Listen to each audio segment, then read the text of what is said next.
a society like Ghana,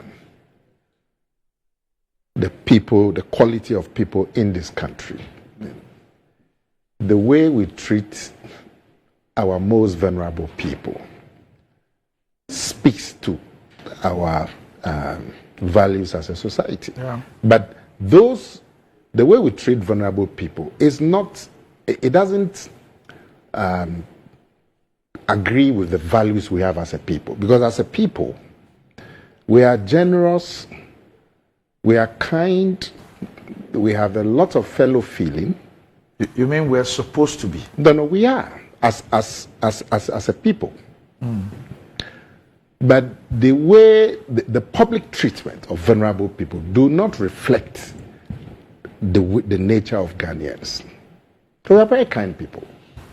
Now, have we not departed? You know where I asked if we're supposed to be. I think that is what ought to be and what is. You see, 1 second. Yes.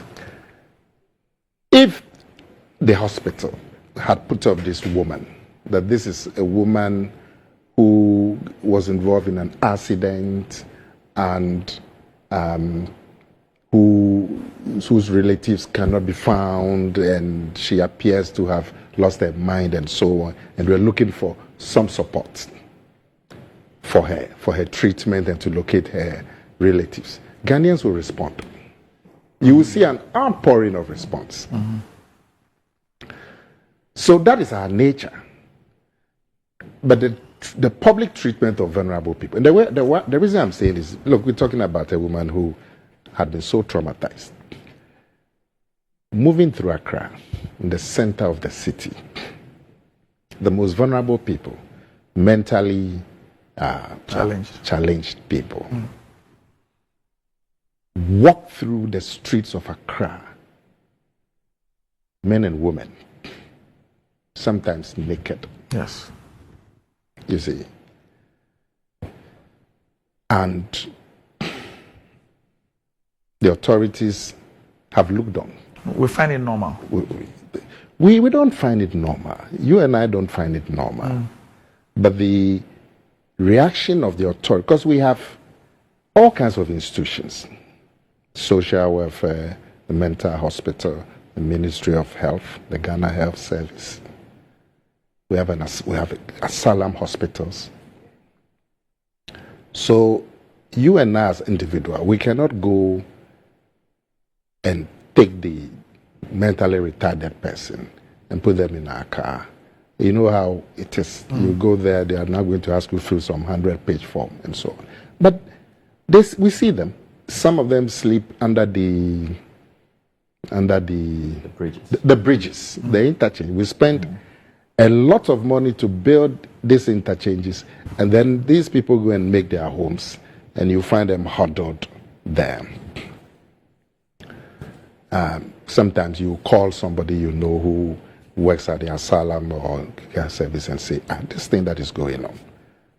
And they will tell you, oh yeah, we'll do something about it. But we see it every day. We've seen it over the last 20 years. It's almost, but that is not our nature as Ghanaians. So, and then you see vulnerable little children begging on the streets. But the laws, the Children's Act, do not permit children to be begging. But we see it every day, in the middle of Kumasi, middle of Accra, and so on and so forth. So it brings to my mind the way the public institutions, particularly those connected with social welfare. Fortunately, my own member of parliament, the young lady, Dakwa Newman, is a new minister. As for her, I have direct access to her. I would speak to her if she can, in the next 6 months, this short period, they call them the injury time, if she can do something about the mentally disturbed people roaming the streets of Accra, Kumasi, and so on, she would have made her mark. If she can just have a team and deal with that situation, so that in the next couple of months we will not see these people on the streets, and we will see that they have been taken to where they should be or where some treatment can be offered. Should have made her mark. And I'll speak to her about it. But this particular one demonstrates, all of us are outraged. That's what I'm saying. We don't find it normal. Otherwise, we would have just... But, Nana, the issue of the what is and what ought to be, you know the institutions that you mentioned. If you look at budgetary allocations, they are at the bottom. They are the institutions that we give the least to, which in a way also is an expression of what we think about the vulnerable people. Because if you think highly, if you believe that something ought to be done, you obviously will act in ways that will show that you mean that. If you speak with them, if we were to call the social welfare today, they will tell you, and you have been minister there before, so you would realize that the social welfare department, I don't know if it's still a department, yes, is one of the least resourced in this country. And anytime the issue about kids on the streets and all that come up, and you interview them, then you find out the constraints that they have. Same with the psychiatric institutions, the mental health, the mental health institutions. They have lamented from Dr. Asari, who's the one who many people, maybe under 60, remember, till the current one. They have always complained about money, the kind of resources that we put there, the kind of attention that we put in those institutions. So all these institutions that we have created that should be responsible for these things are so under-resourced, so that even when people are fighting for places and positions and places to go, these are not the institutions that they even think about. All I'm saying is that our actions, our actions don't demonstrate that indeed we care. So when I say that, for example, the ones we see every day, it's become normal, it's because the outrage that we express today, we do not express that level of outrage and do not do something about it when we see these things every day. That's just the point I'm making. I agree to what you are saying. I mean, money is always a problem. There's no doubt about it. But some things do not require all the money. Yes. I mean, this thing that's happening at the hospital, if they came to tell us that they are low, they didn't have enough money to care for the woman, we would say, but is that the way to treat them? In fact, the reason cannot even be money. But assuming that they come to tell us it is money, is that the way to deal with the matter? Now, if the Ministry of Health or the mental hospital and so on remove 20 or 30 people off the streets and take them to the mental hospital and say that we've removed these people from the streets, they've been abandoned by their relatives, we have a duty of care to them, we don't have money, we are appealing to government and benevolent individuals and institutions to come to our assistance for these 50 people who obviously are not in control of their minds. They are on the streets and naked, not because that's what they want to do, but and if they did that and dramatized it a little,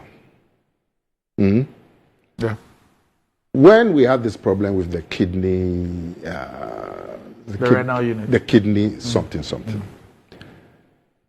and we're not even happy with the way the major hospitals treated the matter. You remember? Because they said they were not going to offer treatment. Yes.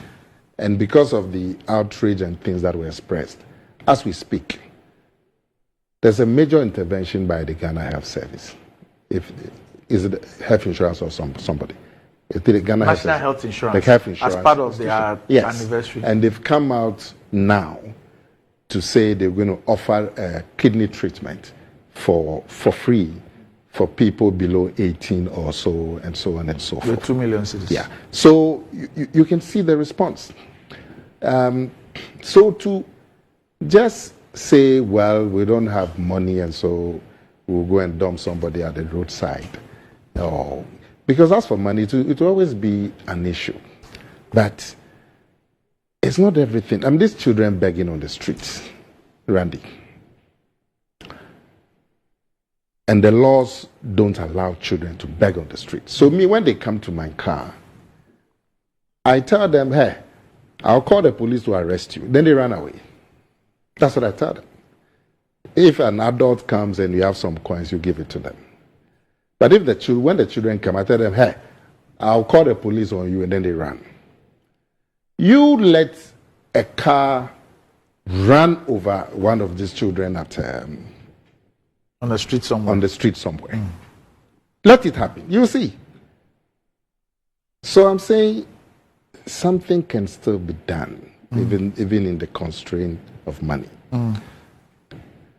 And with this one that we are talking about, even if you don't have money, let the public know that we are looking for her relatives. The hospital is not in a position to care for her indefinitely, and so on. There will be some response. But look at what they've done. Gone to dump her, and it looks like she was dumped in a bush. Yes. Yeah. Not even at a police station. No.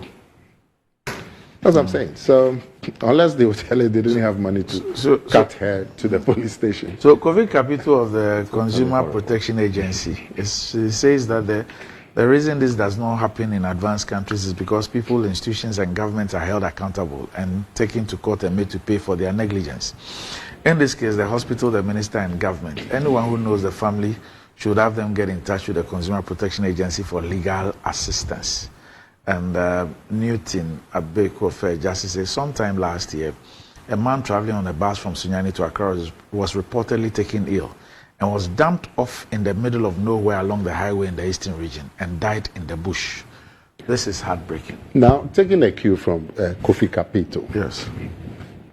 Let Parliament hold a hearing on why mentally disturbed people are sleeping on the streets. Let the parliamentary committee hold a hearing. You'll see. You'll see. And let them come and tell the committee that our budget is not enough.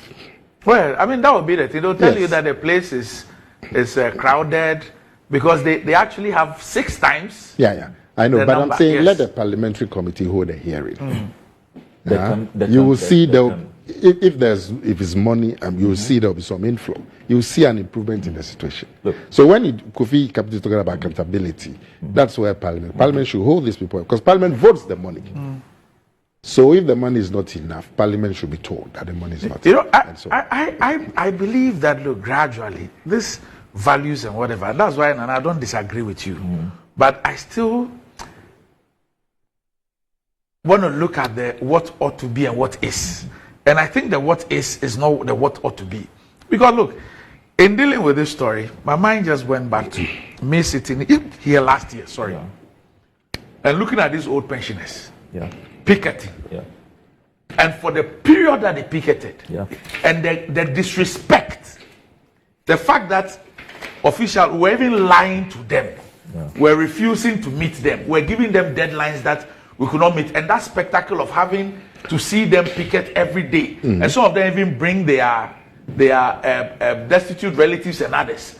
I mean, it was so heartbreaking. I mean, how can you do that? So the fact that it is heartbreaking shows that is not our values. Otherwise, we are departing. So who is departing? All of us. All of us. Because you see, we are the same people who... The distinction I'm making is that we as human beings, those are not our values. We are kind, we are considerate. That's why we express outrage. That why are we allowing elderly citizens to come and sit in the sun? But those who allow that, they are also us. But that's what I'm saying. Those at the hospital. Yeah, that's what I'm saying. Those who drove and dumped the person, they are us. But I'm saying that they are officialdom, and their behavior doesn't reflect our values. That's my point. That a Ghanaian is not like that. Ordinarily, the Ghanaian is not like that. So this behavior of officialdom, it's letting us down. I mean, this thing that they mentioned some doctor. Now we don't have the full facts, but let's say the hospital. And everybody who hears the story is outraged, because that is not our value. And if they had taken steps to bring this to the attention of Ghanaians in general, there would have been a response. So I'm saying, you let Parliament hold the Ministry of Health and the mental health and the social welfare people to a hearing and ask them why we have children begging on the streets. Ask them why we have mentally retarded people sleeping naked on the you see. Anyway, Look, yes, Because like Capito said, it's accountability. I insist that there can be no justification for this. Absolutely no justification for this. And as Nana Komia has said, this should be a watershed moment for broader reforms when it comes to caring for the vulnerable, taking care of the least amongst us, those who are physically challenged, those who are the wretched of the earth, as Frantz Fanon calls them, those who do not have the privileges that many take for granted. If you look at what we have done over the years, you rightly pointed it out that you see increasingly that we are not prioritizing the care for the vulnerable. So take a look at our budgets, for example. Some of the things that we prefer to spend on. Not too long ago, I did an analysis of our health budget together with the expenditure patterns of the National Health Insurance Authority. And you see that we were ready to spend in just 1 year, this year, over 2.6 billion Ghana cedis on so-called digitalization programs, which were largely duplicative. Largely. And most of them dubious in nature. If you ask for the objective, how that will transform the health sector, you'll get all kinds of nebulous and amorphous explanations, which cannot be a priority. That does not resolve the fact that if you go to key hospitals in our country today, MRI machines are not working, X-ray machines are not working. Go to 37 hospitals, one of our foremost hospitals, their imaging department. No MRI is functioning. You have to be moved. Even a patient who has been rushed there to their ICU has to be sent to another facility out of the hospital. And it's been going on for months. The last time the Honorable Aveji asked the former health minister how many MRI machines we have in this country, it was less than 10 across the country. Half were not even functioning. And yet, one of the contracts that I put under scrutiny for this so-called digitalization, Lightwave, consistently every month, the last time I checked, they have received 348,980,039 Ghana cedis and 23 pesos. They are paid every month. So when the health ministry tells us that they don't have money to clear health products that have been stuck at the ports, medicines that were largely donated to us by the Global Fund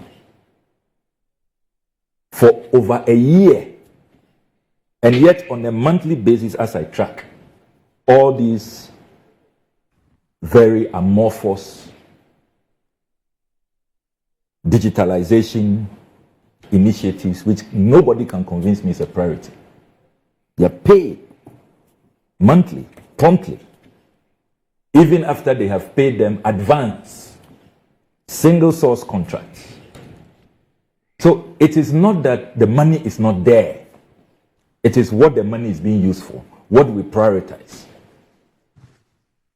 And yet, in this country, Doc, do you know that for many years, when health insurance was launched, for many years, until recently, even that has not been done fully, mental health was not part of the package.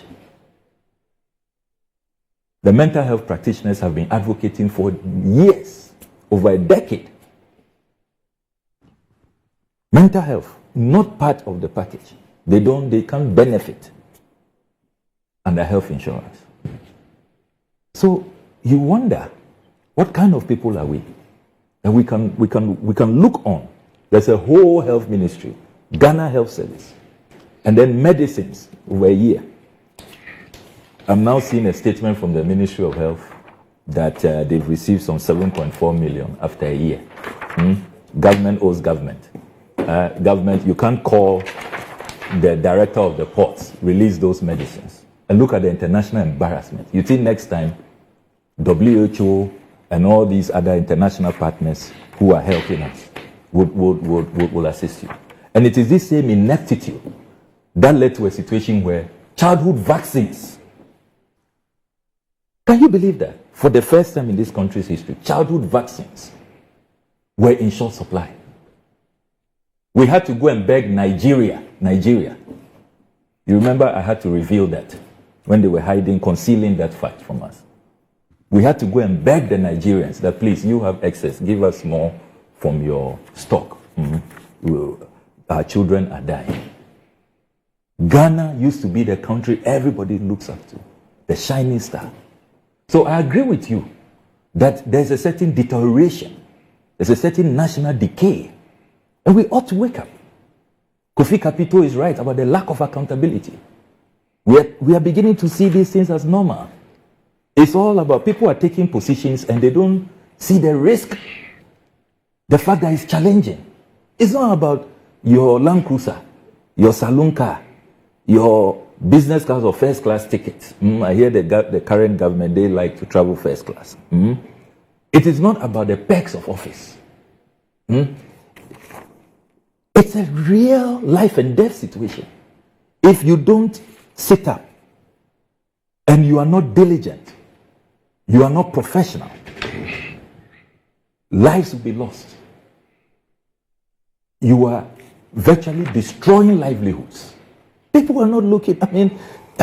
When people are appointed, all we see is fanfare, jamboree, chiefs and community elders, friends, they come and they throw a party and right from vetting, nobody is pausing to reflect that, hey, Minister of Health, you don't be small job. Director General Ghana Health Service. There are millions whose survival depend on you. No accountability. Elsewhere, by now, nobody will even tell these people to resign. All those in the chain. Other countries, where they take leadership serious. By now, whoever is in charge of Winneba Government Hospital has voluntarily resigned. By now, Ghana Health Service Director General will have resigned. But here we are. And you see, Nana Kumia made a point about our response to these matters if there was a media publication or even if they reached out. Look, as members of parliament, we all know that virtually on a weekly basis, hospitals in our constituencies will reach out to you. Oh, there's this particular case. Oh, there's a special, matter here. Can you intervene? If these people at the hospital, in the management, had reached out to even the member of parliament, and we all know that the Honorable Afenyo Makin is one of the very progressive members of parliament, very, very progressive. I doubt that he would not have intervened, or the MC would not have intervened. So there can be no justification for this. And look, this should serve as a wake-up call. Have you noticed that the children on our streets are increasing? Have you noticed? We are making a lot of noise about free education, free education. We have abolished the shift system. It was during Professor Nana Jinopoko Ajiman's tenure that the shift system was abolished. So nobody can claim that the children you are meeting on the streets during school hours, they probably will go to school in the afternoon. It's an enterprise, and we know. Yes. And yet we are not doing anything about it. We know it's an enterprise. Yeah. We know that those kids are recruited. Yes. We know that it's a commercial venture. It's a commercial venture. They have masters. But we you see, these children have become pawns. Their future is at stake. We know. And we are living with it. So our tolerance levels, the things that should make us outrage, that should annoy us. I mean, elsewhere, the number of protests that will have happened today, the demand for heads to roll, for people to be held accountable, you can't even stand the heat. You yourself will run out of that office.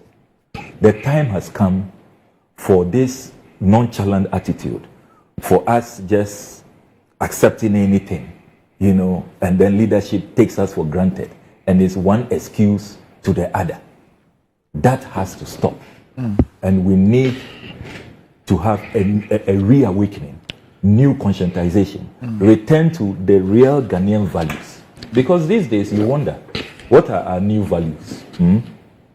It is about holding the rich in high esteem, sycophancy for the powerful, we don't question them. Those who live abroad, I see something trending even lately. The Dutch passport against a PhD. A Dutch passport is better than a PhD and all of that. Our values have been turned upside down. The things that are respected, that are held in high esteem, you wonder why we should be accepting that. So this should prick the conscience of the nation, and we need a reset. We cannot live under such conditions. All right.